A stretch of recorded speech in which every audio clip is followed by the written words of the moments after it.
Salam, axşamınız xeyir olsun bir daha. Bugün Lav Akademinin növbəti vebinarı ilə qarşınızdayıq. Təlimçimiz elm və təhsil eksperti Rizvan Fikrətoğludur. Mövzumuz isə təhsildə müasir pedaqoji yanaşmalardır.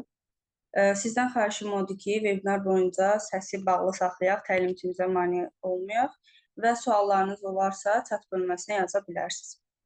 Buyurun Rizvan bəy, sözü sizə verim. Yavaş-yavaş da hər kəs gəlir. Salam, hər vaxtınız xeyirli olsun. Düzdür, son vaxtlar işlərin çoxluğu o qədər çoxdur ki, belə təlimlərə qoşulmaq vaxtı olmur. Axırıncə belə təlim nə vaxt olub unutmuşam. Daha çox yəni təlimlərə müəyyən qədər vaxt ayırmaq olur.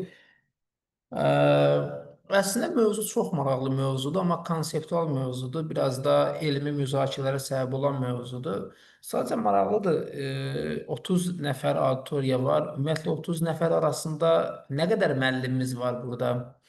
Və yaxud da universitetdə dərs deyən təhsil işçisi ümumiyyətlə belə götürək. Ümumiyyətlə aramızda təhsil işçilərindən kimlər var? Axşamınız xeyir olsun. Axşamınız Mən məktəb direktoruyam, həm də ibtidai sinif müəlliməsiyəm. çox gözəl, lap əla. Bəs başqa? Axşamınız xeyir. Mən də kollecdə müəlliməyəm, dil ədəbiyyat müəlliməsiyəm. Maşallah, auditoriyamız zəngin auditoriyadır. Başqa? Mesaj bölümünü də oxuyuram. Oranı da gördüm. Axşamınız xeyir. Mən də Gəncə Dövlət Universitetinin müəlliməsiyəm. Axşamınız xeyir. Mən də Gəncə Dövlət Universitetinin müəlliməsiyəm. Ay maşallah. Yəni auditoriyamız bayağı belə deyək də sahəyə yaxın olan şəxslərlə zəngindir. Bu əslində adamı sevindirir. Çünki bəzən olur ki, auditoriya yad olanda o mövzu sən məcbursan ki, bəsit məsələlərdən danışasan və belə deyim, daha sadə prinsiplərə toxunasan. Yəqin ki, az çox məni tanıyırsınız. Təhsil məsələləri üzrə şərhlər verirəm televiziya kanallarına. Özüm həm də pedaqoji sahədəyəm. Özəl təhsil müəssisəsinin direktoruyam, yeri gəlmişkən.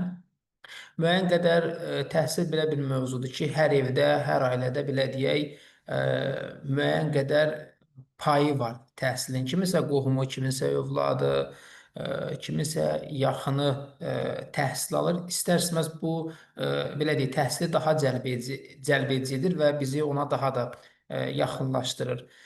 Çox uzatmayacağım məsələni, əsas tezislərə, keyslərə toxunacağam və daha sonra digər məsələlər barəsində də fikirlərimizi bildirərik. Bir saat çox güman olacaq və bir saat ərzində maksimum nələrsə bölüşməyə çalışacağım.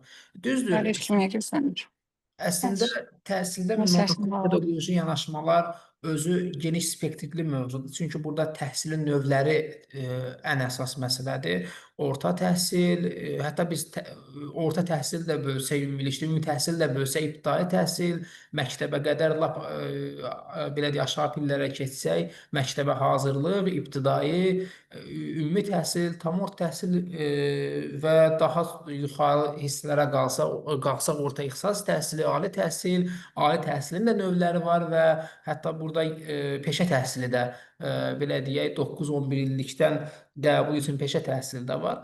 Amma məsələni elə qoyaq ki, bu bütün təhsili əhatə eləsin və xüsusən də müasir pedaqoji yanaşmalarla bağlı olsun. Təbii ki, müasir pedaqoji yanaşmaların əsas prinsipləri var.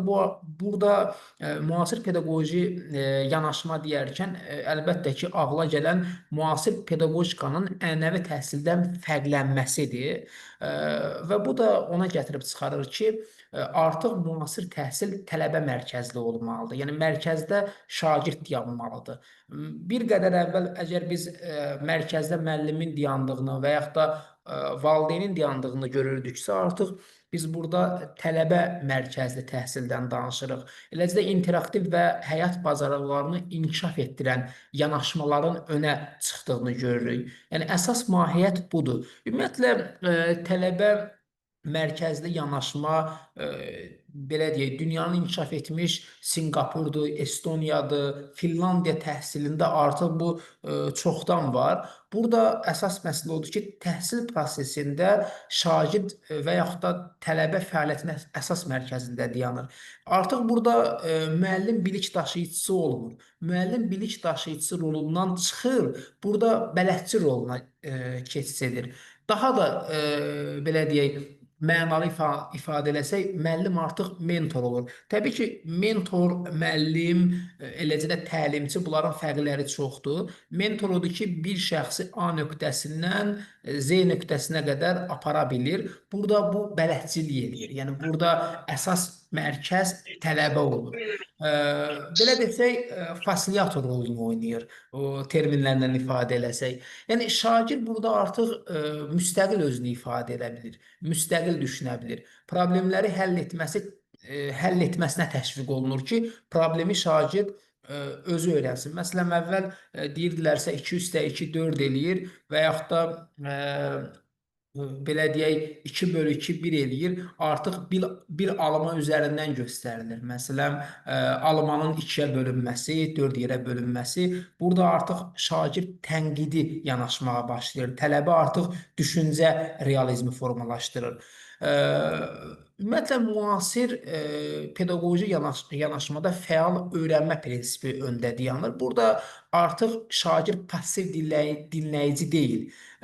Dərslərdə şagird diskussiya ilə qarışır, layihə qoyur ortalığa, qrup və eksperiment vasitəsilə artıq aktivləşir.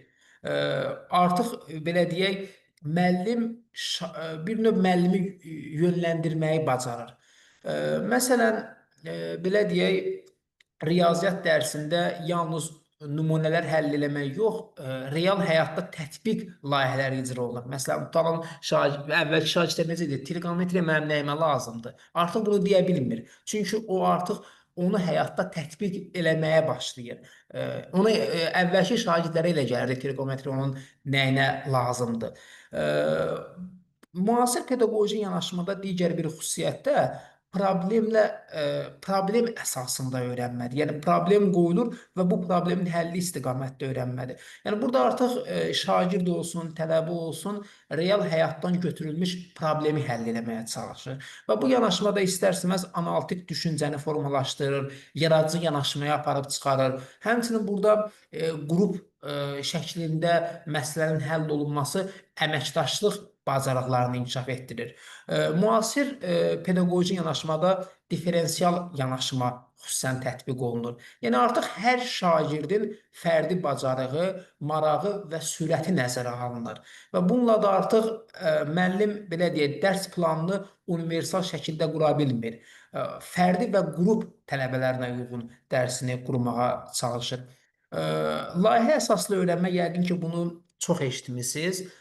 Müasir pedaqoji yanaşmanın ən önəmli cəhətlərindən də biri budur. Artıq problem var, onun həlli yolu axtarılır. Yəni, tələbələr, şagirdlər uzun müddətli layihələr üzərində işləyərək mövzunu daha dərin öyrənməyə çalışır. Bu yanaşma həm biliyi, həm də həyat bacarıqlarını, həyatı bacarıqlarını inkişaf elətdirir. Və ən əsas məsələ müasir pedaqogikada texnologiya və rəqəmsal yanaşmalar ortaya çıxır. Artıq ixtisasdan asılı olmayaraq müəllim IT-nin müəyyən hissəsini bilməlidir. O, düzdür, IT mütəxəssisi olmasa da, ən azı belə deyim də, mütəxəssis qədər müəyyən sırf təhsil istiqamətində texnologiyanı, rəqəmsal yanaşmaları bilməlidir. Bu, pedaqogikada artıq çox istifadə olunur. Ümumiyyətlə, dünyanın bir çox ölkələrində hibrid təhsil deyilən bir anlayış var. Burada dərslər təkcə ənənəvi metodlarla qurulmur. Düzdür, Azərbaycanda hibrid təhsil, distant təhsil, onlayn təhsil, məsafədən təhsil bu yoxdur. Amma faktiki olaraq bu dəqiqə bunun üzərində qanunvericilik bazası işlənir. Yəni, bizdə də yaxın gələcəkdə, çünki artıq distant təhsil olacaqsa, istər-istəməz bunun paralelində bunun qanunvericilik bazası olmalıdır. Hansı formada, necə olsun? Bu həmçinin Azərbaycandan gedib xaricdə təhsil alan və yaxud da hibrid formada təhsil alan tələbələrin bir növ diplomların tanınmasına, onların daha da belə deyim, qiymətləndirilməsinə kömək edəcək. Artıq belə deyim, şagird müasir pedaqoji yanaşmada şagird çox da ev tapşırıqları üzərində ilişib qalmır. Çünki bu sinifdə tətbiq edir, sinifdə müzakirə edir, sinifdə öyrənir. Dərslər müasir pedaqoji yanaşmada oyun elementləri ilə maraqlı olur, motivasiya edici olur və tarixi məsələn biz tutalım Nadir Şahın əgər hücumlarından danışırıqsa və yaxud da biologiyada bakteriyadan danışırıqsa, coğrafiyada hər hansı dağın hündürlüyündən danışırıqsa, bunu vizual şəkildə təsvirin görür. Sanki özünü belə deyək də 3D formatında, 4D formatında orada hiss edir. Ona toxuna bilir xəyal olaraq və bunu canlandıra bilir. Texnologiya bu sarıdan, yəni çox inkişaf eləyib. Hələ süni intellekt alətləri, mən ChatGPT-ni falan nəzərə tutmuram. O süni intellektin elementar versiyasıdır. Daha geniş versiyaları var ki, onların böyük bir qismi hələ bizə gəlib çatmayıb. Burada düzdür, belə bir ifadə var, deyir ki, süni intellekt nə qədər də inkişaf eləsə, müəllimi əvəz edə bilməyəcək. Bu doğrudur, amma bunu bilirsiniz nə ilə bağlayırlar? Emosiya ilə bağlayırlar. Amma yaxın gələcəkdə artıq süni intellekt emosiya da ötürə biləcək. Yəni düzdür, süni intellekt müəllimi əvəz edə bilməz. Amma bunu sırf emosiya tərəfindən, yəni emosional olmaq, bu baxımdan bağlamaq da düzgün deyil. Çünki süni intellekt artıq yaxın gələcəkdə bir növ emosional olmağa çalışır. İnsanlara emosional duyğular ötürməyi də bacaracaq. Yəni bu yaxın bir gələcəkdə olacaq. Ümumiyyətlə, müasir pedaqoji yanaşmada təhsil yalnız akademik biliklərlə məhdudlaşmır. Burada emosional zəka, empatiya, əməkdaşlıq, özünü idarə etmə bacarıqlarının inkişaf etdirilməsinə yönəlir. Artıq şagirdlər müəyyən bir konflikti həll edir, stresi idarə edə bilir və sosial münasibətlər bacarıqlarını öyrənir. Məsələn, bizdə bilmirəm, məlumatlısınız yoxsa yox, bu məlumatı da sizə verim. Deməli, riyaziyyat, kimya, biologiya, coğrafiya. Bu fənlər növbəti illərdə hazırki fənlər kimi olmayacaq. Necə olur? İtaliyada keçirilən coğrafiya ilə bizim coğrafiyamız və yaxud da ki, biologiya necə fərqli ola bilər?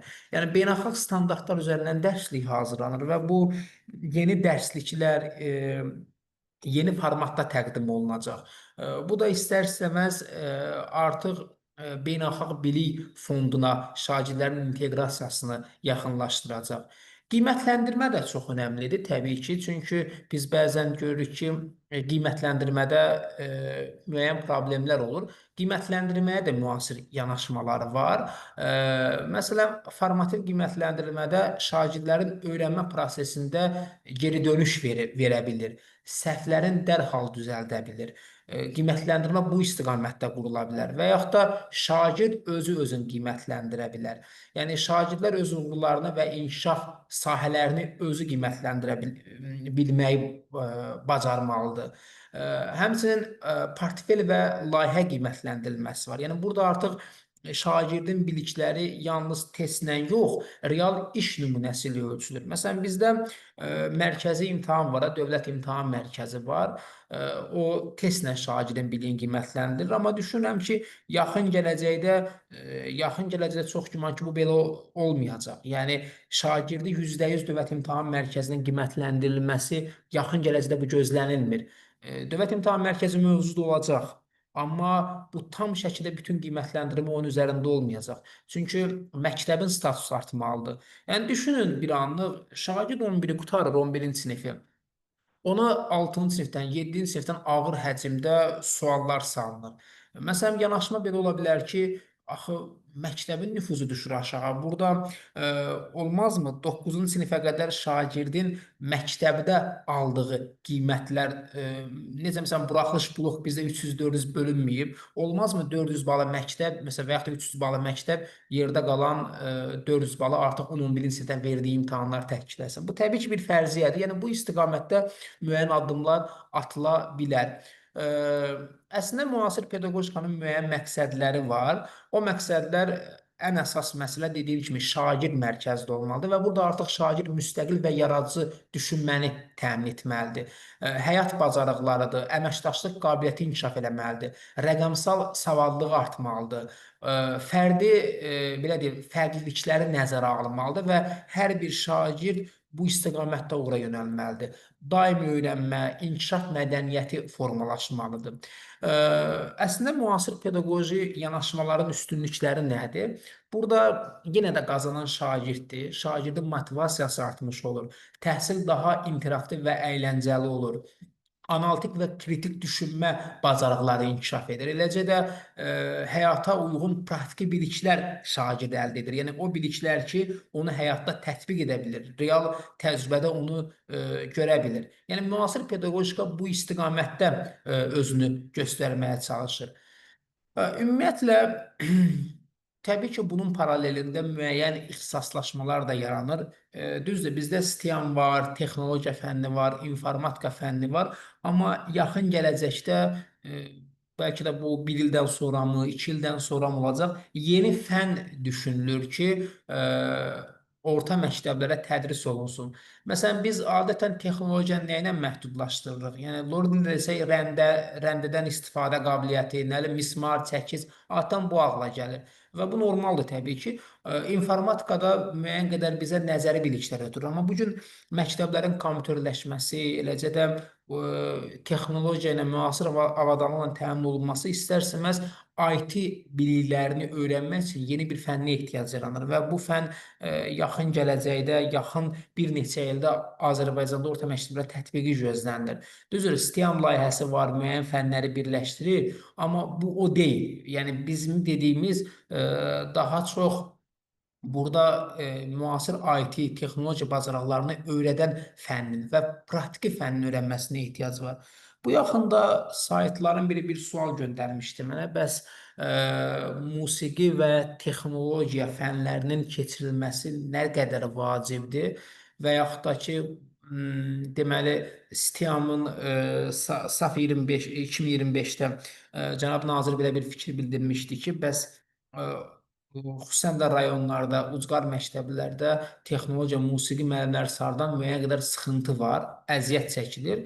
Hətta bəziləri düşünür ki, bu fənlərə ehtiyac heç yoxdur, amma burada kiçik bir xətti biz görməməyə çalışırıq sanki.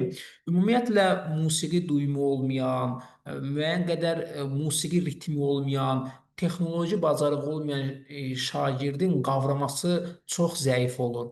Ümumiyyətlə, bunun digər fənlərə adaptasiya olunması çox zəif olur. Biz həmişə demişik ki, riyaziyyat elmlərinin şahıdır, amma əslində bu sadəcə daşlaşmış bir ifadədir. Biz baxsaq ki, bizə lazımlı görünməyən, bəlkə də bəzilərimizə lazımlı görünməyən musiqi, texnologiya fənlər əslində elmin, biliyin özəyini təşkil edir. Bünövrə əslində oradan başlayır. Yəni estetikadan başlayır. Yəni bir insana fikir verin, bilmirəm siz fikir vermirsiniz yoxsa yox, adətən rus sektorları müəyyən qədər fərqli olurlar o uşaqlar və yaxud da rus sektorlarının müəllimləri. Bilirsiniz necədir? Məsələn üçün, rus dilli məktəblərdə söhbət xarici məktəblərdən gedir. Bu fənlərə çox önəm verirlər. Məsələn, belə bayaq adlarını çəkdiyim Sinqapur məktəbləri olsun, Finlandiya modelində olsun, eləcə də yəni inkişaf etmiş bu kimi ölkələrdə bu fənlərə çox önəm verirlər, bizdən fərqli olaraq. Amma bizdə nə olur? Bizdə salırlar həmin fənləri 6-cı, 7-ci saatlara ki, təki belə deyək, ya müəllim çatışmır, ya necəsə. Düzdür, əslində müəllim çatışmazlığını aradan qaldırmaq olar. Məsələn, biz adətən köklənirik ana fənlərə, onu da niyə? Test imtahanından yüksək bal toplamaq üçün. Yəni müasir pedaqogika belə şeyləri nəzərdə tutmur. Məsələn, ola bilər ki, həmin sahənin düzdür, saat azdır. İndi bilirsiniz ki, yeni bir model tətbiq olunur. Maliyyələşmənin yeni növ tətbiq olunur. Belə deyilsin, bizim başa düşəcəyimiz dildə desək, o 8 saat iş rejimi.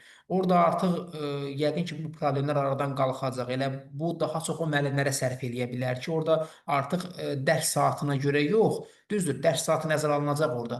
Burada daha çox iş saatına görə burada müəyyən əmək haqqı alınması. Bəlkə o halda həmin müəllimlərin haqqını biz verə bilək, haqqını qaytara bilək. Çünki biz məsələnin dərindən mahiyyətinə varsaq ki, görürük ki, həmin sahələrə həqiqətən də şagirdlərin öyrənməsə çox ehtiyac var.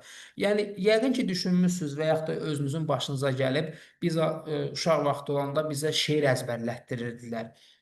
Niyə şeir əzbərlətdirirdilər və yaxud da hekayə əzbərlətdirirdilər birinci sinifdə, ikinci sinifdə? Çünki yəni ədəbiyyat özü də bir incə sənətdir, bir mədəniyyətdir, estetikadır, zövqdür. Şeir əzbərləyən uşaq yaşlarında onun yaddaşı daha güclü olur. Yəni onun yaddaşı, o riyaziyyatı daha yaxşı qavraya bilir. Ümumiyyətlə yaxşı riyaziyyatı qavrayanlar belə deyək, bu estetika, incə sənəti buna maraq olan şəxslərdir. Bunu daha çox sevən şəxslərdir və yaxud da həqiqətən də vaxtında yaddaş möhkəmliyi həmin məsələlərdən irəli gəlir. Mən biraz da ixtisaslaşmalardan danışmaq istəyəcəm. Ümumiyyətlə müasir gənclərin nəyə marağı çoxdur və nədə yanlış edirlər. Sadəcə bura qədər kimin sualı varsa, sualını səsləndirə bilər. Sual yoxdursa, mən birbaşa həmin hissəyə keçim.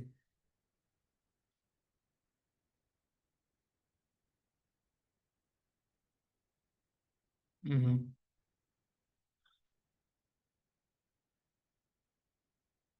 Sual olan varsa verə bilər, problem yoxdur. Ümid edirəm ekranımı görürsünüz.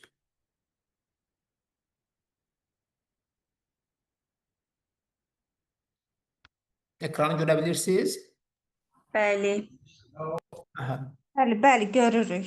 Hə, deməli, mən sizə bir real bir case üzərindən danışmaq istəyirəm.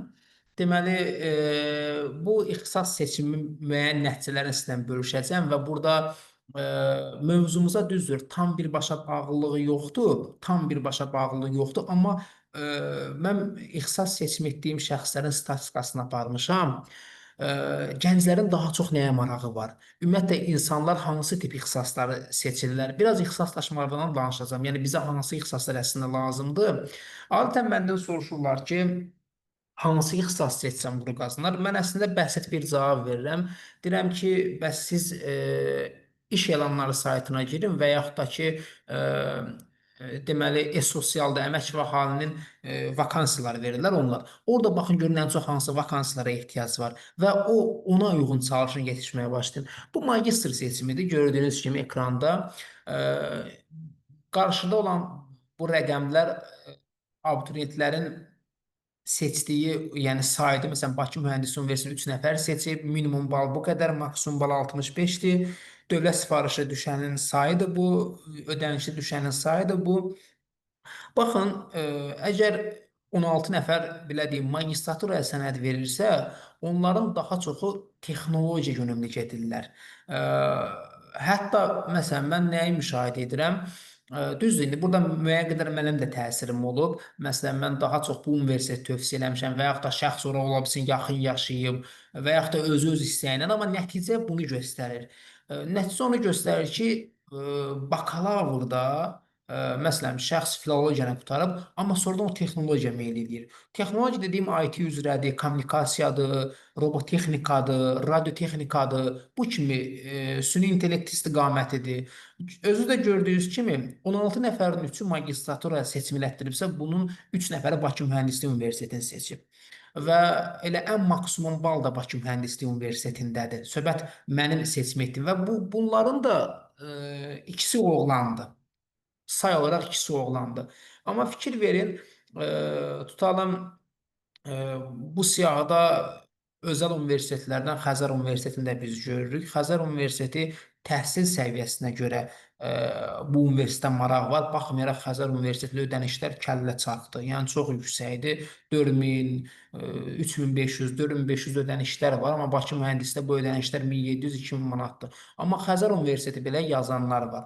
Biz bunu ixtisaslaşmalar üzərinə aparsaq, biz görürük ki, əslində araşdırmalar da bunu göstərir ki, marketinq nə qədər də bizdə zəif, belə deyim də, özünü göstərsə də, amma marketinq ixtisasını seçənlərin sayı çoxdur. Bu beynəlxalq əmək bazarında müəyyən qədər uyğunlaşır. Yəni yanılmırlar bu ixtisas seçməkdə. Düzdür, məsələn biz bakalavra baxanda orada onun test balının aşağı olduğunu görürük, amma əsl marketoloqlar bu gün çox pul qazananlardır. İxtisaslar haqqında mən özüm bir-iki şey qeyd eləyəcəm. Sırf analiz olunan və gələcəyin ixtisasları. Fikir verirsiniz, marketinqi seçən 3 nəfərin 3-ü də qızdır. Yəni bu sahəyə daha çox qızlar maraq göstərir. Və sonra təhsil menecmenti, idarəetmə sahələri, görürsünüz, insan resursu idarə olunması, idarəetmədə informasiya sistemləri. Yəni marketinqdən sonra bu ixtisaslara gəlir. Əslində mən düşünürəm ki, bu gün magistraturaya, yəni bu nəyi demək istəyir? İndi balaca bir statistikada olsa, mən DİM-in statistikasında ümumi baxmışam. Bu gün magistraturaya sənəd verənlər məqsədli şəkildə sənəd verir. Əvvəl bu belə deyildi. Əvvəl o idi ki, əsgərlikdən yayınım, kim nə deyir desin, statistikamı elə demir. Nə bilim, 2 ildə Bakıda qalım, ərə getməyim. Artıq bu tendensiya yoxdur. Magistraturaya verənlərin çoxu məqsədli şəkildə gedir magistraturaya. Məsələn, dövlət qulluğu haqqında qanunda göstərilir ki, sən orada rəhbər vəzifə, şöbə rəhbəri, digər rəhbər vəzifə olmaq üçün sənin magistr təhsilin lazımdır. Və yaxud da ki, elmi fəaliyyətlə məşğul olmaq üçün magistr lazımdır. Daha yüksək vəzifə üçün magistr lazımdır. Və gənclər bunu anlayır. Əgər fikir verirsiniz, magistraturada nə qədər plan yeri boş qaldı. Niyə boş qalır bilirsiniz? Yəni insanlar istəyirsə gedirlər artıq. Yəni bir əvvəl kimi deyil. Amma biz gəlin bakalavrın statistikasına baxaq. Bakalavrda çox acınacaqlı bir statistika görürük burada. Deməli, nədir məsələ burada? Mən bunu daha böyük ekranda vermək istəyirəm. Deməli, mən sizə bakalavrla bağlı bir şey deyəcəm. Yəni özüm də sonda maraqlıdır. Bu gün baxmayaraq ki, pedaqoji sahəyə maraq müəyyən qədər azalıb. Necə azalıb? Amma statistika elə demir.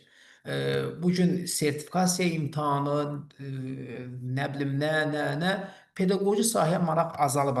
Və bu niyə axı pedaqoji universitetdə 7 nəfər, əgər belə deyim də 100 nəfər ixtisas seçiminə girsə, bunun 7-si pedaqoji universiteti seçir. Bu seçənlərin demək olar ki, hamısı, yəni 1-2 nəfər çıxmaq şərtilə regiondan gələn şəxslərdir. Yəni yenə də məsələn o psixologiya var ki, yəni artıq sən söhbət edirsən, bilirsən, sən müəllim olsan, sənə hər zaman iş var. Yəni müəyyən qədər çevrələr, məhdudlaşır. Amma məsəl üçün biz bir araşdırma eləmişdik. Sırf pedaqoji ixtisası bitirən 100 tələbə arasında onların həmin 100 tələbənin 67 nəfəri peşman idi. 67 nəfər peşman idi. 21 nəfər hələ tam məqsədin bilmirdi nə olacaq. Yəni təsəvvür edin, bu böyük bir statistikadır. Hələ də bu gün ixtisas seçiminə müəyyən müdaxilələr var. Bu xoşməramlı deyil, məsələ bu deyil, amma bu gün var. Baxın, ikinci olaraq tələbələr görürsünüz Avrasiya Universitetidir. Bu nəyə görə Avrasiya Universiteti bu yerdə yer alır? Avrasiya Universitetinin təhsil haqqısı çox aşağıdır özəllər arasında və zəif abituriyentlər daha çox bu universiteti seçirlər. Yəni siz 400 bal toplayıb Avrasiyanı seçən, yəni gərək qırmızı kitabı onu görəsiniz. Bu çox zəif abituriyentlərdir və bu 7 nəfər tamamilə məqsədsiz abituriyentlərdir. Fikir verin, bunun 7-si də qızdır. 7-si də qızdır. Yəni və bunlar çox məqsədsizdirlər. Sadəcə 190 Mingəçevirə düşməyim deyə bunu yazırlar. Mühəndislik universiteti, burada ballar kifayət qədər yüksək ballar var və bunların fikir verin 4-ü oğlandır. Və burada da məqsədli abituriyentlərdir, məlum məsələdə 1-ci, 2-ci qrupun abituriyentlərdir. Bunlar humanitar sahə deyirlər. Bu da məqsədli şəkildə buranı seçəndə. Eləcə də Memarlıq İnşaat Universitetidir, 4-ü də oğlandır, mühəndislik sahəsində görürsünüz, maraq çoxdur. İqtisad Universitetində, UNEQ-də 3-ü oğlan, ikisi demək ki, harasa 50-50 olmasa da bir-birinə yaxın rəqəmlərdə. Bu da daha çox iqtisadiyyat sahəsidir. Məsələn, adamın balı 400 baldır. Başqa universitetə pulsuz düşdüyü halda iqtisadiyyatı pullu seçir. Həqiqətən də bunların çoxu təhsilinə görə seçir. Məsələn, maliyyə deyəndə, mühasibat deyəndə, iqtisadiyyat deyəndə bu universitet, UNEQ ağıllarına gəlirlər. Bakı Dövlət Universiteti adətən reytinqlərdə son illər düşüb aşağı. Məsələn üçün, IT-ni seçənlər bu gün şuurlu şəkildə bilirlər ki, Bakı Dövlətdə IT tədris oluna bilmir. Əvvəl Bakı Dövlət Universiteti Kimya Riyaziyyat Universiteti kimi tanınırdısa, bu gün artıq o statusunu itirib. Yəni Bakı Dövlət Universiteti daha çox humanitar sahəyə yönəlik universitetdir. O da ondan qaynaqlanır ki, çox güman ki, abituriyentlər çox sual verirlər və soruşurlar. Məsələn, burada nə tip müəllimlər dərs deyir? Məsələn, biz baxanda gördük ki, Bakı Dövlət Universitetinin müəllimlərinin çoxu müasir pedaqogikadan kənar müəllimlərdir. Düzdür, biz burada universitet pisləmək niyyətində deyilik. Belə bir niyyətimiz yoxdur. Amma sadəcə statistika onu deyir ki, həqiqətən də orada tədris, məsələn, pedaqojidən zəifdir müəllim olaraq. Bu da indi ad olsun deyə 5 nəfər. Yəni bu seçən 5 nəfərin də demək olar ki, 3-ü məqsədsiz bunu seçir. Sadəcə balı yüksəkdir, onu gedib başqa yerdə və yaxud da Xəzər Universitetə pulu çatmır. Bakı Biznes isə eyni ilə Avrasiya kimidir. Avrasiyadan sonra ödənişləri az olan universitetlərdən biri Bakı Biznesdir. Məqsədsizdir. Məqsədsiz tələblər. Gözü yenə də qızlar burada çoxluq təkid edir. Neft Sənaye Universiteti. Buranı seçən abituriyentin demək olar ki, 4 də məqsədlidir. Sadəcə burada təhsilindən çox qorxur.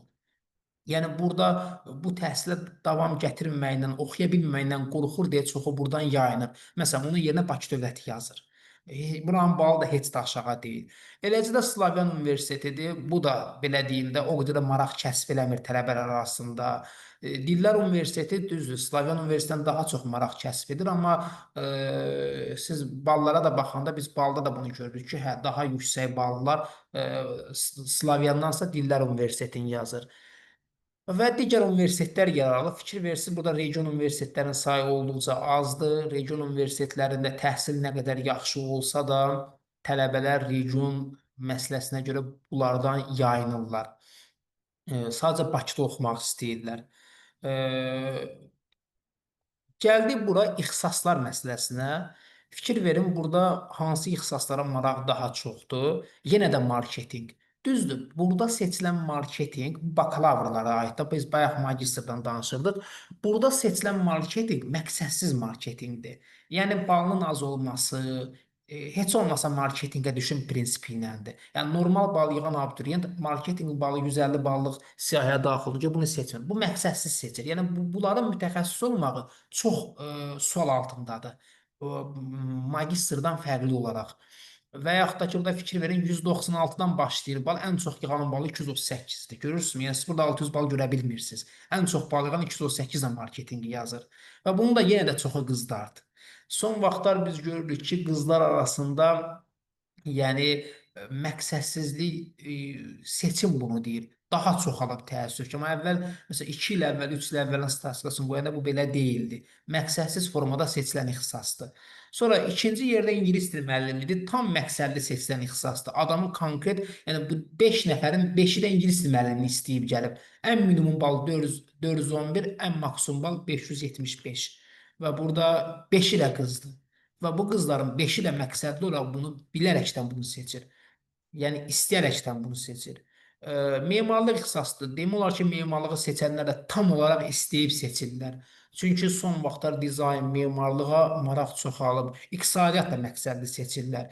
Elektrik, elektronika ixtisasları da məqsədlidir. Mühasibat da məqsədlidir. Amma turizm təəssüf ki, məcburiyyətdən seçilən ixtisasdır. Balı da bunu deyir yəqin ki, özünüz görürsünüz. Burada 79-lar, 87-lər görürsünüz. Bu subbakalavrların balıdır yeri gəlmişkən. Sonra burada biz sosial iş görürük, ekologiya mühəndisliyi görürük, filologiyada bunlar məqsədsiz seçiləndə sadəcə ad olsun universitetə girib, eləcə də region şünaslığıdır. Amma riyaziyyat müəllimi yox. Sadəcə riyaziyyat müəlliminin balı çoxdur deyə, ona görə burada sayı azdır. Baxın, ən az bal yığan 505, ən çox bal yığan 597. Çünki bal da burada önəmlidir. Və riyaziyyat müəllimliyi seçənlər qızlar yenə də üstünlüyü təhkil edir. Və Digər ixtisaslardakı demək olar ki, əksəriyyəti məsələn sənətşünas məcburiyyətdən seçən abituriyentdir. Muzey işi yoxdur, dəyəri yoxdur. Yəni bir insan muzey işini indiki dövrdə niyə oxumalıdır? Düzdür, onun da öz dəyəri var. Bu anlaşılandır. Amma 275 baldan bilirsiniz, üslubda bu ballar çox qaldı. Yəni məcburiyyətdən seçilən ixtisasdır. Başqa yerə düşmür adam. Muzeyə düşməlidir. Başqa yolu yoxdur. Məsələ odur. Daha sonra burada bu çox önəmlidir bu hissə. Bu hissə xüsusən də baxın, yəni bütün danışdıqlarımızı demək olar ki, qoyun bir kənara. Bu hissə xüsusən baxın, diqqətlə baxın. Əlavə təhsil, imtahansız qəbulda bilirsiniz. Əlavə təhsil.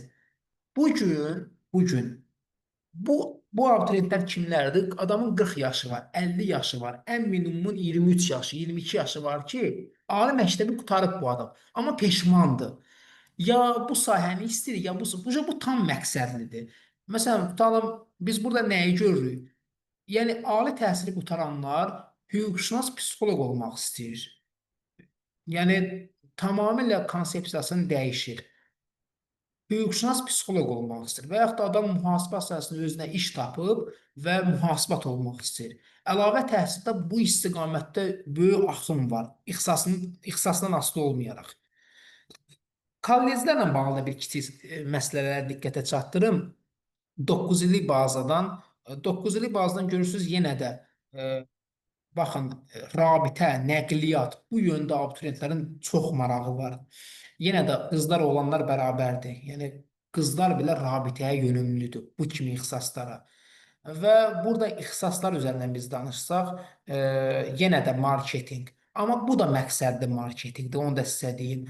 Yəni, bir növ bakalavrdan fərqli olaraq görürsünüz, bunun balı da yüksək. 172 balla, 300 baldan 172 adam balığı marketinqsiz. Düzdür, burada kiçik bir əmma da var. Bunlar istəyirlər ki, ali məktəbə imtahansız girmək bu ixtisasdan şans çoxdur, amma yeri gəlmişə mühasibatdan da çoxdur, vergi işindən də çoxdur. Amma buradakı uşaqlar, kollec uşaqlarda marketinqi istəyirlər, axım var, ali məktəbdən fərqli olaraq. Və yaxud da burada görürsünüz ki, texniki ixtisaslar görürsünüz siz. Yəni, əsl lazım olan ixtisaslardır. Yəni, 9 illik uşaqlar, belə deyim, ali məktəbə verənlərdən daha məqsədlidir. 11-lik təhsil bazasına gələndə yenə də görürsünüz neft energetika, yəni rabitə, energetika kimi kolleclər çox üstünlük təşkil edir. Və bunların ixtisaslarına biz gəlsək, yenə görürsünüz maliyyə ixtisasları qrupuna maraq var. Düzdür, burada bir məqsəd dediyim kimi ali məktəbə rahat qəbul olmaqdır, amma digər məqsəd istəkdir. Yəni kollecə gedənlər ali məktəbə gedənlərdən daha sistemli bilirlər məsələni. Baxmayaraq ki, onlar az bal yığır, onların topladığı bal çox deyil. İndi isə bu cədvələ də diqqətlə baxın, tam diqqətlə baxın. Bu abituriyentlər kimlərdir? Bunlar da kolleci bitiriblər və yaxud da ali təhsil alıblar, amma bu ixtisaslara gəlirlər. 7 nəfər, yəni burada düzdür, bu say biraz düzgün göstərilməyib, 4 tələbə deyil bu. Burada 7 nəfər, ümumi neçə nəfərdir? 9, 10, 13, 14. 14 nəfər əlavə təhsilə gedibsə, onun 7 nəfər tibb bacısını istəyib. Bunu necə istəyib? Əslində, burada da tam məqsəd görünmür. Bunu o formada istəyir ki, ən azından iynə vuraram, pulumu qazanıram düşüncəsi ilə. Qınamıram əslində, çünki bizdə kolleclər üçün iş imkanları çox məhduddur. Mənim bundan bağlı tövsiyəm var əslində. Məsələn, bir şirkət düşünün, bu şirkətə 100 işçi lazımdır, düzdürmü? Bu niyə 100 işçinin 100-ünü də ali təhsilli axtarmalıdır? Niyə orada xadimə kollec bitirməlidir? Sən burada müəyyən qədər ştat cədvəli ayır. Məsələn, elə bir iş var ki, bunu kollecə qəbul olan da görə bilər. Sən kollec bitirən şəxs bu işi görürsən, niyə bunu ali təhsil tələb eləyirsən? Yəni, burada Əmək və Sosial Müdafiəsi Nazirliyi bu məsələyə ciddi yanaşmalıdır. 100 ştatın 100-nə də bu ali təhsili axtarmamalıdır. Yəni, o şirkət cərimələnməlidir, sanksiya olunmalıdır ki, bunu ali təhsili şəxs axtarma. Sən həm ali təhsilin nüfuzunu düşürdürsən, həm də kollec məzunlarını işsiz qoyursan və bu da gedir, nə olur axırda, heç nə, iynəni vuranda damarımızda qalır. Bunlar baxmayaraq əlavə təhsil alacaq, 3 il əyanı oxuyacaq, Bakıda 1800 manatda bu qədər ödəniş ödəyəcək, amma burada da məqsəd görünmür. Çünki bu sahədə pul var deyə gəlirlər. Və yaxud da mamalıq işi, əczaçılıq olsun. Hə, 3 nəfər də niyə mühasibatı seçib? Mühasibatda işləmir. Məsələn, qutarıb məktəbə qədəri ali məktəbə girmək istəyir. Ona görə mühasibat maliyyəni seçib. Yəni burada da vəziyyət bərbaddır. Sonra mən peşə məktəblərlə bağlı danışmaq istəyirəm. Baxın, peşə məktəbləri ilə bağlı siz yenə də siyahı görürsünüz. Düzdür, Profilyosus özəl peşə təhsil müəssisəsidir, amma qiymətin olduqca aşağı olması və Profilyosus kimi gəldi götürür prinsipinə görə adam çöldə qalmamaq üçün biz onu onun razılığı ilə 5-ci yerə, sonuncu yerə yazırıq. Orada 5 dənə ixtisas seçilir və qəbul olur. 4 yer götürmür, qəbul olur. Peşə məktəblərinin ixtisas seçimi tam bərbad vəziyyətdə aparılır. Orada nə keçid balına baxılır, nə bir şey. Yəni bir növ orada dəhşətli vəziyyət. Ümumiyyətlə ora o sistem tənzimlənməyib. Peşə Agentliyinin sədri çıxıb işdən, yəqin ki, yeni sədrin də əvəzləyicidir. Bu məsələyə diqqətlə yanaşar və kadr seçimi, tələbə seçimi daha düzgün aparlar. Biz birincini çıxsaq, bu heç bunlar biri çıxsa, amma digərinə baxsaq, baxın, burada daha ciddi peşə məktəblərini görürsünüz siyahıda. Emal sənayesidir, ciddi peşə məktəbidir, rabitə informasiyadır, mədəniyyət sənətkarlıqdır. Düzdür, bu Bakıdan kənar yerdə, Buzovuna o istiqamətdə yerləşir. Məsələn, və yaxud da tikinti quraşdırma, baxmayaraq ki, bu Qızıldaş, Lökbatan tərəfdə yerləşir, Sumqayıtda olsun, amma bunlar ciddi peşə məktəbləridir. Yəni, çox ciddi ixtisasları var bunların. Gəlin ixtisaslara baxaq. Baxın, bayaq dediyimiz yenə deyil şey, dizayn, memarlıq, web dizayn, 4 nəfər web dizayn seçir və yaxud da oğlanlar, görürsünüz ki, oğlandır, elektrik ixtisasına marağı var. Konkret adam qısa müddətə sənət öyrənmək istəyir. Mən düşünürəm ki, ali məktəbin marketinqinə qəbul olan tələbə ilə müqayisədə bu işarələdiyim ikinci ixtisasa düşən tələbə daha tez iş tapa biləcək özünə daha tez yer eləyə biləcək. Həmçinin 11-lik təhsil bazasından görürsünüz, yenə də burada da ciddi peşə məktəbləri ilk siyahıda dayanır. Bunlar çox yuxarıda gördüyünüz, məsələn, Qəbələ peşə məktəbi, bu da ciddi peşə məktəbləri siyahısındadır, tədris baxımından. Və yaxud da turizm sosial xidmətlər, bu da ciddi peşə məktəbidir, Sumqayıtdaşı da ciddidir. Və biz burada görürük ki, peşə məktəbinə gedənlər də məqsədli şəkildə gedirlər. Çoxu, yəni hamısına aid deyil, amma çoxu sənət öyrənmək istəyirlər. Və ixtisaslara baxaq, yenə web dizayn liderliyi edir. Görürsünüzmü?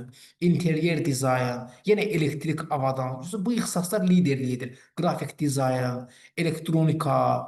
Bu ixtisaslara maraq son dövrlər və məqsədli şəkildə bura gedirlər uşaqlar. Və yaxud da adam var, ali təhsili bitirib web dizayn oxumaq istəyir. Bu yekunda universitetlər üzrə, yəni qəbul seçim ixtisas seçimi nəticəsində qəbul olan tələbələrin siyahısıdır. Görürsünüz, yenə də sonda yenə də mühəndislik liderliyini qoruyub saxlayır. Pedaqoji burada ikinci yerdə dayansa da, burada da məqsədsizlik çoxdur.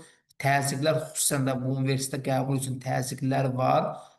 İqtisad Universiteti məqsədi seçilən universitetdir. Avrasiya balı çatmır, məcburiyyətdir. Bakı Dövlət, məsələn, düşünür ki, heyfdir də balım gedib memarlığı yazılıb, belə Bakı Dövləti yazım. Burada da məqsədsizlik, son dövrlər çoxdur. Baxmayaraq bu universiteti, mən özüm Bakı Dövləti bitirmişəm, amma baxmayaraq ki, bu universitetlə bağlı fikirlər bir mənalı deyil hazırda. Valideynlər arasında, cəmiyyət arasında və s. Bu isə kolleclərin siyahısıdır. Yenə də görürsünüz, energetika, nəqliyyat, bu kimi kolleclər tibb kolleci olsun daha önəm daşıyır. Burada Avrasiya Kooperasyasını saymasaq, çünki bu balın azlığından məcburdur ki, belə kolleclərə qəbul olsun. Avrasiya ona görə ki, Avrasiyada ödəniş aşağıdır. Bakı biznesdə, yəni balı çatır, məsələn, gəlib 20-ci yerə düşən abituriyentlərdir. Belə məsələ. Və yaxud da peşə məktəblərinin siyahısına baxaq. Dediyim kimi, bu Profilyosus heç düşməyim, heç olmasa 5-ci yerə yazırıq ki, hə, o da istəyən abituriyentə. Bu məcburiyyətdən yazılan yerdir. Yəni, heç kim könüllü Profilyosusu yazmır. Özəl peşə təhsil müəssisəsidir. Tədrisi o qədər də yüksək deyil və təbii ki, burada təhsil haqqısı çox yüksəkdir. 2000-1500 manata təhsil haqqı. Bu universitetdir, nədir belə? Amma bu birinci siyahını görməsək, digər peşə təhsil müəssisələrinə baxın, hamısı ciddi peşə təhsil müəssisələridir. Dəmir yolu olsun, istər Qəbələdəki olsun, Rabitə olsun, Sumqayıtdakı olsun, hamısı ciddi peşə təhsil mərkəzləridir. Mən sizi biraz yordum. Sadəcə bir balazda bir məsələ toxunacam və sonra yekunlaşdırmağa çalışacağam. Ə, Yoldaşlar, bir Azərbaycan çevrəsində, Azərbaycan belə deyim də əhatəsində bir araşdırmamız var, kiçik araşdırmamız var. Bu gələcəyin ixtisasları ilə bağlı bir şeydir. Yəni gələcəkdə Azərbaycan üçün uğurlu ola biləcək ixtisaslar hansılardır? Bir buna da toxunaq, bundan da mən yekunlaşdıracağam. Ümumiyyətlə, ümid edirəm ki, ekranı görürsünüz. Gələcəyin ixtisasları dediyimiz nədir? Bu praktiki sualları keçək. Mən əslində təlimimiz bu deyildi. Burada bir slayd var, onu göstərmək istəyirəm. Ümumiyyətlə, statistika göstərir ki, yəni gələcək 5 il üçün, 10 il üçün, 15 il üçün bizdə mühəndislik sahəsinə çox maraq olacaq. Fikir verdirsə, ixtisas seçənlərin çoxu da mühəndisliyə maraq göstərir. Təbii ki, kompüter mühəndisliyidir, kibernetikadır, inşaatdır, müəyyən qədər məqsədli seçilən ekologiyadır, cihazdır, silah mühəndisliyidir. Əsasən Texniki Universitetdə də bu cihaz silah mühəndisliyi. Mühasibat maliyyə ixtisaslarına maraq daim var. Baxmayaraq, süni intellekt nə əvəz edəcək falan, o çox da real görünmür. Hüquqşünaslıqdır, tibbdir, eləcə də idarəetmə sahələrdir, menecmentdir, kənd təsərrüfatı sahələrdir. Düzdür, bizdə kənd təsərrüfatına dövlət çox maliyyə ayırır, amma çox təəssüf ki, kənd təsərrüfatına balı hədsiz az olan 150 balıq ixtisasının tələbələri gedirlər və onlar da bu sahədə oxumurlar. Və ən əsas, nə qədər də bilirsiniz, hər şeydə bir keçid dövrü var. Bugün pedaqoji sahədə keçid dövrü var. Nə qədər də desələr ki, müəllim elə, müəllim belə 8 saat, 18 saat, amma bu sahə, mən düşünürəm ki, müəllimlik sahəsi yaxın 3 ildə, 5 ildə bəlkə də bu sahələrdən daha öndə olacaq. Yəni, müəllim olmaqdan qorxmaq lazım deyil. Və burada görün, başqa bir şey də göstərmək istədim bundan. Heç bir şey. Əsas o ixtisas bizim, belə deyək də, lazım olan ixtisasları göstərmək istəyirdim. Suallarınızı dinləmək istəyirəm. Yəni, çox danışmadım, yormaq istəmədim. Çünki müasir pedaqoji yanaşmalar həddən artıq geniş bir anlayışdır. Sadəcə onun üzərindən keçdik. Həmçinin gənclərin maraq dairəsinə baxdıq ki, yəni onlar nə qədər, belə deyək, analitik düşünüb, nə qədər təhlili və hansı sahəni seçirlər. Biz məsələn nə görürük? Biz görürük ki, magistrlar daha məqsədlidir. Biz görürük ki, peşə məktəbinə qəbul olanlar kolleclərdən də universitetlərə də daha məqsədli seçim eləyirlər. Kollecə qəbul olanlar universitetlərdən daha məqsədli. Düzdür, hətta kollecə qəbul olunlar, peşə məktəbinə qəbul olunlarda bu da məqsəd göstərə bilmirlər. Bunu biz nədə görürük? Seçilən ixtisaslarda, onların istəklərində, onların düşüncələrində və qısa müddətdə, məsələn, peşə məktəbini niyə seçir? Qısa müddətdə əməyə sahib olsun. Məsələn, 11-lik qutarır, 1-lik peşə oxuyur, sahə üzrə. Düzdür, indi bu müəyyən qədər inkişaf edə bilmir, çünki ali təhsil lazımdır Azərbaycanda və s. Amma məsələ odur ki, məqsəd bəllidir. Adam nə istədiyini bilir. Sizi dinləmək istəyirəm biraz, sizin də fikirləriniz maraqlıdır.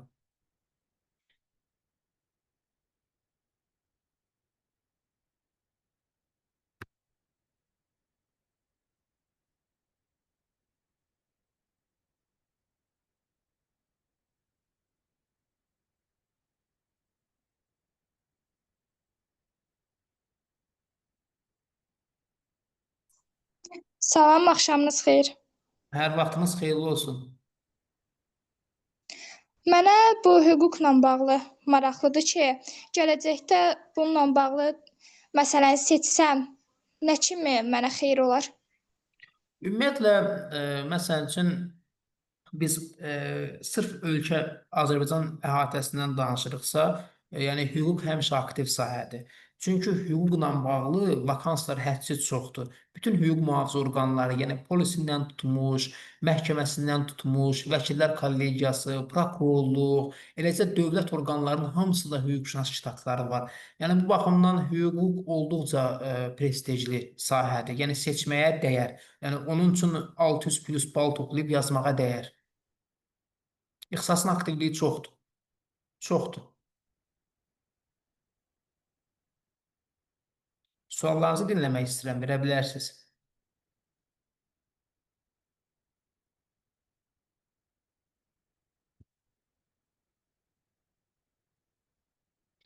Ölkədə rus sektorunun bağlanması real görünmür. Yəni ölkədə rus sektoru tamamilə bağlı, amma məhdudlaşma var. Məsələn, biz onu harda görürük?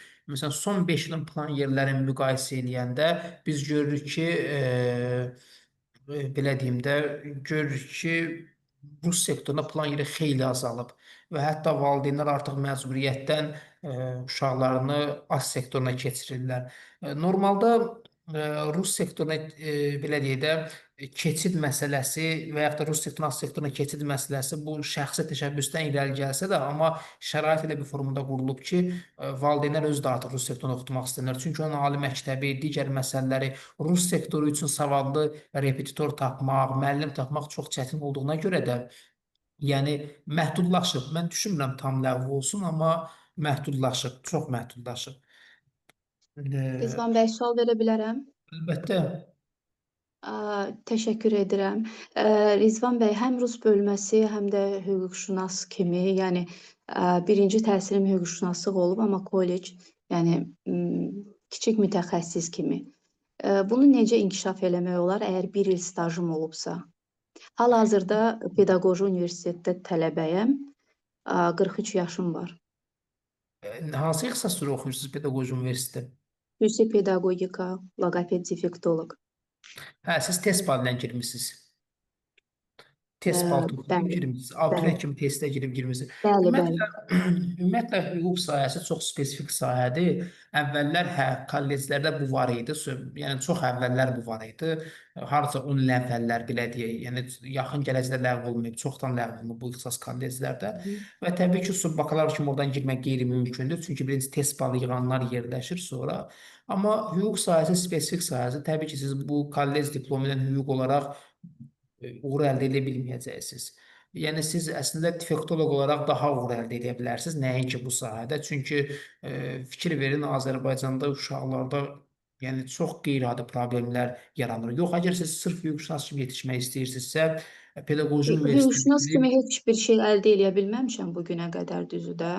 Amma yəni diploma görə biraz heyfslənirsən. Məsələn, neçə ildir mən repetitor kimi rus bölməsində işləmişəm, rus dili, xarici dil kimi. Yəni indi də fəaliyyət göstərirəm, paraleldə də oxuyuram. Yəni bəlkə deyirəm sizdən bir məsləhət alım da, onu inkişaf elətdirməyə dəyər yoxsa dəyməz? Həm də ki, bilirsiniz, indi gördüm ki, heç bir bəli. yolu yoxdursa. Bilirsiniz, burada seçim azadlığı söhbəti var. Məsələn, siz hüquqşünas kimi təhsil ala bilərsiniz, imtahansız. Hazırda oxuduğunuz universiteti bitirib, əlavə 4 ilə qiyabi oxuyub təhsil alırsanız, burada sizin yaş məsələsi var. Deyirlər, oxumaq gec deyil. Valla onun fəlsəfəsi yanlışdır. Oxumağın müəyyən yaşı olmalıdır. Yəni, bizim dövrümüz elə bir dövrdür ki, biz pul qazanmalıyıq, ailə saxlamalıyıq və yaxud da özümüzü təmin etməliyik. Məsələ o deyil. Yəni, oxumağın müəyyən bir yaş limiti var, yaşı var. Amma ümumilikdə əgər sizin marağınız bunlardan daha güclüdürsə və yaxud da siz maliyyə təminatınızı edə bilirsinizsə və düşünürsə hüquqşünas sahəsində daha ciddi rol ala bilirsinizsə, təbii ki, sizə uğur arzulamaq lazımdır. Amma mən düşünürəm ki, siz defektoloq kimi daha uğurlu ola bilərsiniz. Çünki Mən də orada elə düşünmüşəm, ona görə belə bir addım atdım bu il. Amma yəni fikirləşirəm ki, bəlkə o diplomu da inkişaf siz az elətdirmək. balla girməmisiniz universitetə, bu il ballar qalxdı. Yəqin ki, siz 400-ə yaxın bal toplamısınız, bəlkə daha da çox bal toplamısınız o ixtisasa girmək üçün. Əgər pedaqojida oxuyursa, düz neçə balla qəbul olunursunuz? Balı deməyək, rus bölməsidir. Hə, rus bölməsində biraz müəyyən qədər ballarda aşağılama var, başa düşdüm. Mən Bəli, az biraz sektorda fərqi var, gəldi. biraz. Hə, rus bölməsində o ixtisaslara şeydir, amma yenə də baxmayın da siz blokdan hazırlaşıb yüzü keçmək, ümumilikdə Bəli, bəli, bəli. 300 ətrafına bal toplamaq, yəni müəyyən əziyyət, zəhmət, əmək tələb eləyib bu. Amma ümumilikdə mən Mən düşünürəm ki, hazırlıqsız qəbul olmuşam, düzü, yəni heç hə, bir şey hazırlamadan daha amma yüksək mən yığa düşünürəm bilərdim. ki, bundan sonra məsələn, çünki hüquqşünas sahəsində siz gənckən müəyyən qədər o opt deyirlər, müəyyən qədər təcrübəni o Aha, vaxt qazanmalıydınız. Yəni bunun işə bəli, qəbul bəli. mərhələləri var, işə qəbul Hı hı. mərhələləri var. Adi vəkillər kollegiyasının üzvü olmaq üçün 3 il hüquq belə deyim də sahəsində təcrübə tələb edib. Düşünən ki, indiki mərhələdə siz dediyim kimi defektolog kimi daha çox uğur qazana bilərsiniz. Yəni mənim elə bir seçim Çox sağ şansım olun. olsa, bu sahəmi daha çox inkişaf elətdirərəm. Çünki orada müəyyən Hı hı. meyarlar var ki, onları ödəmək lazımdır. Bəli, bəli. Təşəkkür Kolleclər edirəm yaxın, sizə. buyurun, çox sağ olun. Kolleclər yaxın gələcəkdə ləğv olunmayacaq. Belə bir tendensiya, belə bir məsələ yoxdur ortalıqda. Ola bilər kolleclərdə müəyyən ixtisaslar ləğv olunsun zaman-zaman. Elə bayaq da ondan danışırdıq. Tutalım, hüquq ixtisası var idi, indi yoxdur. Müəllimlik ixtisası vardı, indi yoxdur. Zaman-zaman müəyyən ixtisaslar kolleclərdən. Amma məsəl üçün peşə məktəbi ilə kolleclərin müəyyən belə deyim də layihələri ola bilər. Onların optimallaşdırılması ola bilər ki, yəni məsələn yüksək peşə ixtisasları var, ali məktəbə birbaşa girirsən, kollec də var. Bunlar ikisi biraz mənasız görünür. Müəyyən qədər optimallaşma ola bilər ki, yəni o da yaxın bir gələcəkdə gözlənilir. Kolleclərin ləğv olunması ümumiyyətlə müzakirə mövzusu deyil. Yəni belə bir şey yoxdur. Sonra baxım, hal-hazırda məktəblərdə təhsilin səviyyəsi ilə razısınızmı? Razı deyiləm buna görə ki, burada subyektiv və obyektiv səbəblər var. Yəni təkcə dövlət tərəfindən olan problemlər deyil. Dövlət tərəfindən, nazirlik tərəfindən olan problem var. Amma burada hər iki tərəfdə müəyyən qədər boşluqlar var. Yəni burada şagird tərəfindən də ola bilər, valideyn tərəfindən də, müəllim tərəfindən də. Regionşünaslıq ixtisasını bitirən şəxs müəllim kimi ikinci təhsil ala bilərmi? Ümumiyyətlə yoldaşlar, düzdür, biraz bu bizim mövzumuzun sualları deyil, amma yenə də sual görürəm, cavablandıracağam. Əlavə təhsildə pedaqoji ixtisaslar yoxdur, bir mənalı şəkildə. Yəni müəllimlik ixtisasının ancaq test imtahanını ala bilərsiniz, ancaq test imtahanında. Məsələn, xanım defektoloq idi, korreksiya təlim idi, bu il adı olub xüsusi pedaqogika. O ixtisası belə deyim, o ixtisasın belə əlavə təhsili yoxdur. Onun üçün də mütləq test imtahanı vermək lazımdır. 9 illikdən qəbul azalıb yarıbayarı, çünki peşə məktəblərinin plan yeri artırılıb, o səbəbdən dolayı oldu bu il. Yəni müəyyən statistik söhbətlər var, müəyyən belə deyim, planlama söhbəti var. Məsələn, bu il 100.000 tələbə varsa, o bölüşdürülür. O müəyyən qədər tənzimlənir. Ona görə o biraz belə deyim də işin texniki tərəfidir. Yəni plan yerinin azalması o demək deyil, ləğv olunmaya doğru gedir. Yəni növbəti il arta bilər. O texniki məsələdir artıq. Bir də mənim bir sualım var. Verin. Mən tanıyıram ki, kollec bitiribdi. Yenidən universitetə hazırlaşır da. 3-cü qrupdur, amma bazası var. Amma gəl ki, riyaziyyat və ingilis dilini bilmir. Sadəcə ədəbiyyat, Azərbaycan dili, biraz da tarix bilir. Bu 7-8 ay hazırlaşıbdı. Universitetə girə bilər 3-cü qrup olaraq. Sual biraz belə, siz nə bilirsiniz ki, o 3 fəndən yaxşı nəticə göstərəcək? Əminsiniz ona? Belə deyək də, yəni riyaziyyat və ingilis dilini elə də bilmir, amma Azərbaycan dili ədəbiyyat yaxşıdır. Çox yaxşıdır demək olar ki. Siz hardan bilirsiniz yaxşıdır? Onu necə müəyyən etmisiniz yaxşıdır? Yəni onu necə müəyyən edirsiniz o yaxşıdır? Yəni yaxşı nəyə deyirsiniz? Buna olar mən cavab verim Rizvan bəy. Verin, buyurun. Mən 3-cü qrup üzrə hazırlaşmışam. İbtidai sinif müəllimliyini bitirmişəm. Mən 3-cü qrupa verəndə, 3-cü qrup bilirsiniz də, əsas Azərbaycan dilidir, tarixdə, ədəbiyyatda da üstünlük verilir. Buna da 3-cü qrupda deyirlər ki, riyaziyyatı, ümumiyyətlə 3-cü qrupa verən insanlar riyaziyyata görə verir. Bunu birinci qəbul eləyək. Çünki riyaziyyat orada böyük bir rol oynamır. Həm də sualları az qoyulub da, belə çox ekstra çətin qoyulmur. Yəni normal qoyulur. Mən o qrupa verəndə, məsələn, mən tutaq ki, 3-cü qrup heç istəməmişəm, məsələn, ya da heç o tarix falan aram yaxşı olmayıb, yaxşı öyrənməmişəm, bilməmişəm.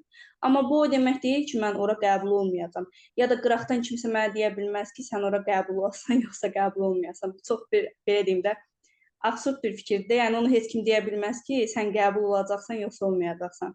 Yəni baxmayaraq ki, mən tarixi, ədəbiyyatı yaxşı bilməyə, yəni bu üzrə ibtidai sinif müəllimliyini bitirmişəm. Yəni o dediyiniz şəxs kimdirsə, yəni ola bilər də, yəni sırf onları o üzrə getməyə bilər.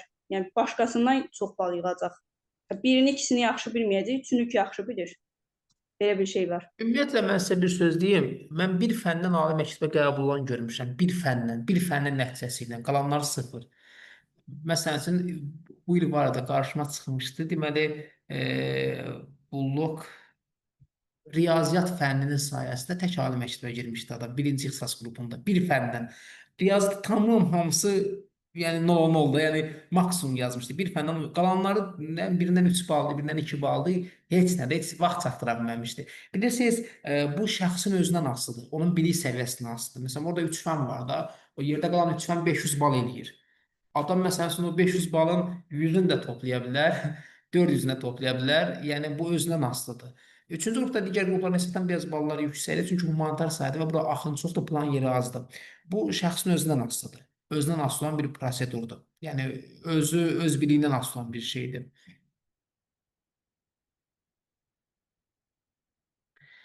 Müəllimlik ixtisasını bitirən şəxs ikinci təhsil kimi müəllimlik ixtisaslarının çıxmaq şərtilə, tibbi çıxmaq şərtilə bütün ixtisaslara verə bilər, əlavə təhsildə. Mədəniyyət Nazirliyində işləmək üçün dövlət qulluğu imtahanı üçün hazırlaşmaq sizə perspektivlidirmi? Vakanslar olur, perspektivlidir. Ümumiyyətlə dövlət qulluğunda işləmək perspektivlidir.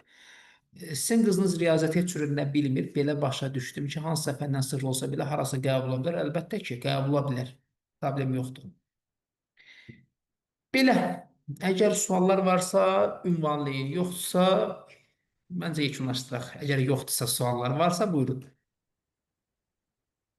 Sonuncu sualımı da verirəm. Bunu da bilirsinizmi? Qızlar üçün polis akademiyası nə vaxt açılar təxmini? Qızlar üçün Milli Müdafiə Universiteti verdi axırıncı il. Bununla bağlı hələ ki gündəmdə bir müzakirə yoxdur. Olsa bilərdim. Çünki oraya əlaqələrim çox yaxşıdır. Hələ ki bununla bağlı yəni müsbət qərar yoxdur. Bu da bilirsiniz texniki təchizatla bağlıdır. Yəni məsələ odur ki, yəni qızlar daha çox kadr kimi qəbul olunurlar. Yəni digər sahəni bitirib qəbul daha rahatdır. Nəinki qızı akademiyada yetişdirmək. Yəni dövlət hələ ki belə düşünür. Bir qoy Anladım. sonuncu sualı da mən verim Rizvan müəllim. Bir müəllim olaraq sual verəcəm. Bugünkü təlimimizlə bağlı ilk öncə sizə çox təşəkkür edirik. Çox mühüm sağ olun, məqamlara minnətdaram. toxundunuz. Və belə bir sual vermək istərdim ki, İKT-dən istifadə bu təlim prosesində real olaraq hansı dəyişikliklər yaradır və bu dəyişiklikləri necə həyata keçirtməlidir müəllim və şagirdlər, tələbələr? Yəni sualınızı biraz da daha da məqsədli verək. Tam olaraq mən sualı bir dənə başa düşüm. O cənab nazirin bir şeyi vardı. Suala cavab verir, sonra deyir mən sizin sualınızı başa düşmədim. Də suala cavab verir, jurnalistın sualı. Yəni Biz başa biz düşmədim. bilirik ki, bəli, biz bilirik ki, biz indi təlim prosesində də biz müəllim olaraq, özüm Gəncə Dövlət Universitetinin müəlliməsi olaraqdan təlim prosesində biz İKT-dən geniş istifadə edirik və bu geniş istifadə elədiyimiz real olaraq bu bir çoxları məsəl üçün bir çox universitetlərdə və yaxud da ki, orta məktəblərdə bunlardan geniş istifadə edilir. Məsəl üçün dırnaqarası baxılır və bu zaman biz bundan geniş istifadə etdiyimiz müddətdə real olaraq hansı dəyişikliklər yaranır və bu dəyişikliklərdən necə istifadə etməlidir müəllim və tələbə, şagird? Yəni mən belə başa düşdüm ki, İKT-dən necə istifadə edə bilər ki, biz bundan müsbət yararlanaq. Yəni sual budurmu? Bəli, bəli, bəli. Bəli. Əslində maraqlı sualdır. Çünki İKT özü geniş anlayışdır. Belə deyim də, çünki burada biz İKT mütəxəssisi deyilik və yaxud da biz proqramlaşdırma yazmırıq, biz bununla məşğul deyilik də. Sadəcə bizə lazım olan ilkin İKT bilikləridir ki, yəni biz onu sırf tədris prosesində istifadə edə bilək. Xüsusən bizə nələr lazımdır? Yəni burada əgər universitet auditoriyasından danışırıqsa, bizə lazım olan əsas məsələ təlim proseduru ilə bağlıdır. Onlar nələrdir mən deyəcəm. Bunu mən zarətlə taxım davam edəcəm. Bir dənə üzr istəyirəm, bunu taxım davam edəcəm sizə. Əslində maraqlı sual, xanım çox maraqlı sual verdi. Məsələn, deyir ki, İKT genişdir. Yəni, suala belə qoyaq, mən hardan başlayayım ki, mən bu sahədə daha öndə olum, bir müəllim olaraq, daha belə deyim də, görünə bilim. Baxın, müəllimə lazım olan nədir İKT sayəsində? Burada təbii ki, biz bilirik ki, İKT, yəni informasiya texnologiyalarından istifadə bizə geniş imkanlar verir. Xüsusən Xüsusən də burada biz bunu təhsilə tətbiq eləyəndə bizim işimizi asanlaşdırır, interaktiv və effektiv eləyir.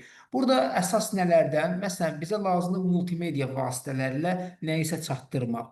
Burada şəkildir, ondan sonra videodur, son vaxtlar yayılmış animasiyadır, audio materiallardır ki, bunlar dərsi daha rahat qavramağa kömək eləyir. Məsələn, biologiyada biz hüceyrənin bölünməsini göstəririksə, burada animasiya ilə bunu yəni animasiya vasitəsilə bunu göstərmək şagirdin mövzunu daha dərindən öyrənməsinə kömək edir. Hə, bununla bağlı proqramlar var. Məsələn, biz məsələn Edmodo proqramı var. Sonra və yaxud da ki, Google-da müəyyən proqramlar var ki, bu onu bacarır. Süni intellekt proqramları var bununla bağlı. Lap belə bunların mən adını da yazaram, hansılardır. Biz o proqramları öyrənsək, bizə müəyyən qədər universitet mühiti üçün kifayət edir ki, biz onu şagirdi, tələbə üçün göstərə bilək, mövzumuzu göstərə bilək. Sonra bir də əlavə olaraq Google təzə bir proqram çıxarıb bundan bağlı. Sırf süni intellektlə işləyən proqramdır. Hətta materialı, hər şeyi belə deyək, proqram özü hazırlayır. Elə bəzi proqramları var ki, siz belə deyək, materialınızı ona göndərirsiniz. Həmin proqramlar sizin üçün müəyyən plan hazırlayır və hətta bəzi proqram var ki, tələbələrin cavabını qəbul edir və tələbənin hansı səviyyədə bildiyini, hətta qiymətləndirməni belə eləyə bilir ki, məsələn, bu hansıları daha yaxşı bilir. Ümumiyyətlə, bu gün universitetlərdə istifadə olunur nə? Smart lövhələrdən istifadə və yaxud da ki, köhnə ənənəvi metodda, məsələn, biz PowerPoint, belə deyək, slaytlardan istifadə edirdik. Artıq PowerPoint özündə belə müəyyən qədər animasiya hazırlaya bilir və yaxud da ki, canlı hərəkətli, belə deyək, sxemlər qura bilir. Ondan istifadə edə bilərik. Sonra, məsələn, proqramı deyəsən, Kahoot proqramı idi da, məsələn, o belə, məsələn üçün, bizim işimizə yaraya bilər. Sonra, Quizzes proqramı var, Quizzes proqramı. O da, bax, bu istiqamətdə bizim işimizə yaraya bilər. Sonra, Mentimeter proqramı olmalıdır. Bu da, düzdür, təzə deyil o proqram, amma geniş istifadə olunan proqramlardır.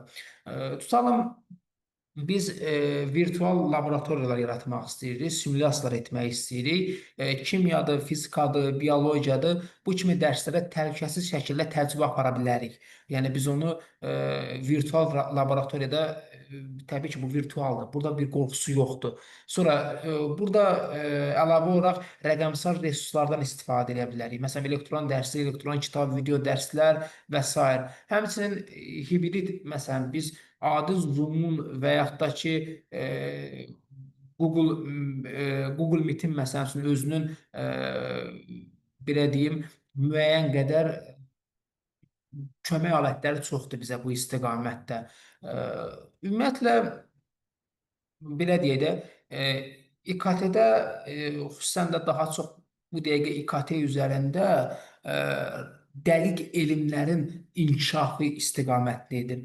Yəni, əsas məsələ burada biz dediyim kimi, IT mütəxəssisi kimi yetişməli deyilik. Bizə lazım olan proqramlar ki var, sizin indi keçdiyiniz fənlərə uyğun, tədris metodikasına uyğun, daha sizə yaxın olan proqramı öyrənsən, yəni bəlkə də bilirsiniz bir çoxunu, o proqramları mənimsəsəniz və onları siz istifadə eləmək üçün avadanlarınız varsa, o sizi daha cəlb edəcəklər bir müəllim kimi, həm də şagirdin diqqətini çəkmək baxımından. Siz mənə yazarsınız, mən sizin sahənizə uyğun proqramların siyahısını göndərərəm. Onların hətta düzdür, ingilis dilindədir, rus dilində olanlar da var öyrənmək üçün. Videoları da mən sizə göndərərəm. Oradan həmin proqramları özünüz də tək başına öyrənə bilərsiniz. Ki, məsələn, sizin dərsinizi daha maraqlı eləyəcək. Sadəcə sizin universitetdə təbii ki, olmamış olmaz. Ağıllı lövhə varsa, o sizə kifayət edir ki, oradan istifadə eləyəsiniz. Yəni, siz mənə yazarsınız, mən sizin ixtisasınıza uyğun o proqramları sizə göndərərəm. Yazaram. Təşəkkür edirəm. Sağ olun, cavablandırdığınıza görə. Çox sağ olun. Buyurun. Başqa sual?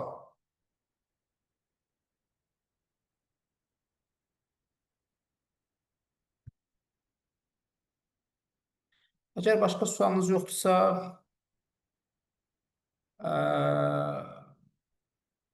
Kollec bitirənlər üçün ixtisas məktəbədə təhsil, universitet oxumağı vacib bilərdiniz.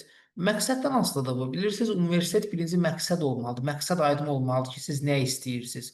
Yəni, sırf əgər məktəbə qədər, yəni bağçada fəaliyyət göstərmək istəyirsə, kollec ona kifayət eləyir.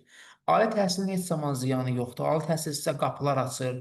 Gələcəkdə, nə bilim, elə öz sahənizdə direktor olmaq üçün və yaxud da nazirlikdə işləmək üçün, sırf o istiqamətdə işləmək üçün mən düşünürəm ki, sizin üçün qapılar açır. Yəni, məqsəd o deyilsə, yəni sadəcə mənə bu kifayət edirsə, yəni oxumağa ehtiyac yoxdur, məqsəd yoxsa. Yox, məqsəd varsa, inkişaf etmək istəyirsə, ali məktəb vacibdir. Bizdə bu dəqiqə bu formadadır vəziyyət. Təhsildə inkişaf üçün ali məktəb lazımdır. Belə.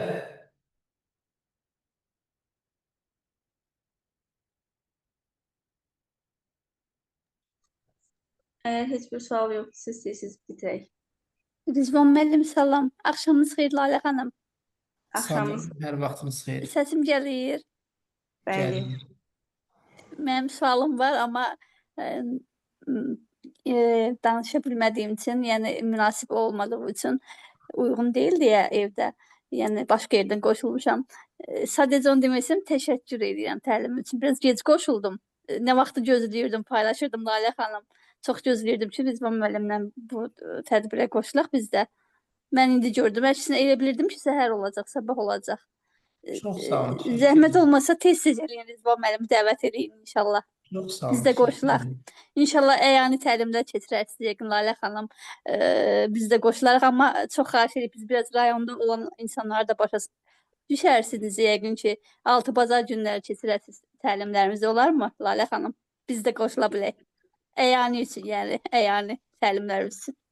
Yəni təlimlər, məsələn, bizdə dekabrın 3 dekabr. Bəli, 3 dekabrda var. Mən qoşula bilmədim sizə. 13 dekabrda olacaq. İnşallah ki, Rizvan bəy də ora dəvət eləyəcək özəl Nə qonaq. gözəl, inşallah, inşallah. Uğurlarınız bol olsun. Xəbəri yoxdur bu söhbətdən heç. Yəni biz bunu hələ ki var İndi deyə, bildi, hə? İndi eşitdi. hələ ki yəni var deyə birazdan yəni məlumat verəcəyik dəvət üçün də. İnşallah. Qonaqlar dəvətində biraz elə olur ki, Rizvan bəy özü də bilir də, tədbirlərdə falan iştirak edir. Elə olur ki, yəni gələ bilmirlər, ya nəsə həmin an işi də çıxa bilər. Yəni ona görə elə bir şeyləri, özəl qonaq hissəsini, daha doğrusu belə deyim də, İnşallah. saxlamışıq ki, onların da vaxtı olsun, uyğunlaşsın onlara ki, qoşula biləcəklər yoxsa yox. İnşallah 6-cı bazar gününə, yəni iş günlərinə həftə arası 1, 2, 3, 4, 5 günləri olmasın da. Yəni bu xahiş edirik ki, 6 bazar günləri olsun ki, məsələn ola bilsin ki, biz də rayonlardan qatıla bilək. İnşallah onsuz şənbə gününə düşür bizdə tədbir. İnşallah. Uğurlarınız bol olsun. Çox sağ olun. Mən təşəkkür edirəm onun üçün. Səsimi açdım ki, təşəkkür edirəm. Gözəl Çox mövzuydu. sağ olun. Çox sağ olun. Rizvan müəllim, gözəl izahlarınız üçün var olun. Sağ olun. Çox sağ olun. Sağ olun.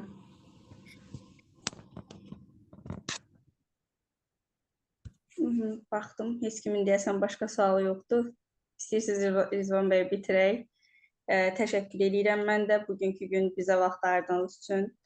Özünüz də başda dediniz, onsuz çox qoşula bilmirsiniz. Hətta yəni onlayn təlimlərə Rizvan bəy, yəni mən bayağı çox yazdım ki, qoşular da inşallah. Çünki vaxtı olmur Rizvan bəyin də qoşulmağa. Vaxt ayırdığınız üçün təşəkkür edirəm. Çox sağ olun. Xoşdur mənim üçün də.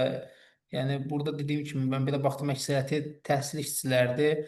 Yəni xoş oldu. Çox xoş oldu mənim üçün. Təşəkkür edirəm hər şeyə görə. Buyurun, mən təşəkkür edirəm. Gecəniz xeyrə qalsın. Bitirək.